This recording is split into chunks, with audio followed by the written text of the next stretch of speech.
This game is a compilation of smaller games with skeleton-based themes. A man called the Ghoulian has found a way to wake up the dead and control them for his evil purposes. A dead musician by the name of Mr. Bones, however, woke up with a streak of independence and refuses to take part. Throughout the game, he has to flee the skeleton armies and disrupt the plans of the Ghoulian. There are 22 games in all, which you have to beat one by one, starting with the first. There's a lot of variety between them, and many are quite memorable. In one, you have to tell jokes by using the 6 main buttons to say things in the right order. The other twin wanted to... Why the Siamese twins moved to England? The other twin wanted to learn to drive. In another, you have to impress the audience by playing the guitar.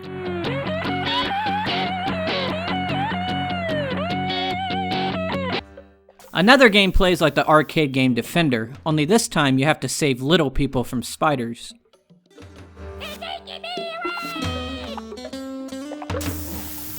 In most of the games, you die when you take too much damage.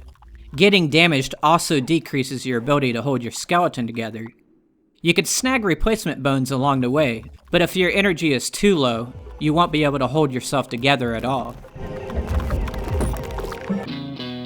Intertwined with the different games are cutscenes, which are actually fun to watch. In fact, they're some of the best cutscenes of the 32-bit era. Charles, son, why don't you try one on for size?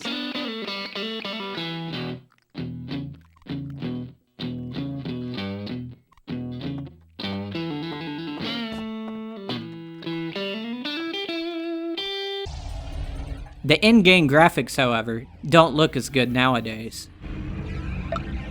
There's a few impressive moments of multi-layered scrolling, but most of the game looks bland.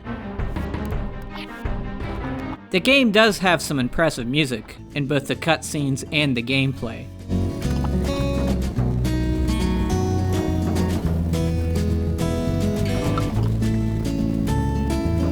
Careful with that leg bone, children. I'm a brittle man. Bones, bones, bones, bones. We're carrying a skeleton to an icy lake. We'll carry him so carefully, he's never gonna break.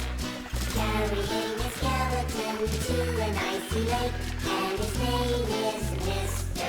Bones. Bones, bones. On a related note, it seems like there's some secrets hidden in the background noises, but it could just be my imagination.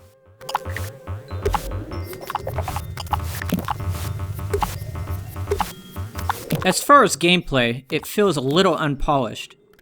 I get the feeling that with 22 highly varied games, they probably had less time to playtest each one. For one thing, the controls are sluggish in most of the games. In the side-scrolling portions, dodging enemies and landing on platforms is far more difficult than it needs to be. In other types of games, it's hard to keep yourself from bumping into scenery. There's also a practically unpassable moment in the middle of the game called the Icy Lake. Getting across the ice is one of the most difficult moments in gaming. Just ask anyone who's played it. Sega knew they messed up, because when the game later came to Japan, the Icy Lake was altered, making the difficulty more reasonable. The game also suffers from a clunky continue system. Every time you die, it sends you back to the title screen, where you have to go under options and select the game. Then you have to wait for it to load up again. Going through this process over and over again, such as when you're trying to beat the Icy Lake, will test your patience.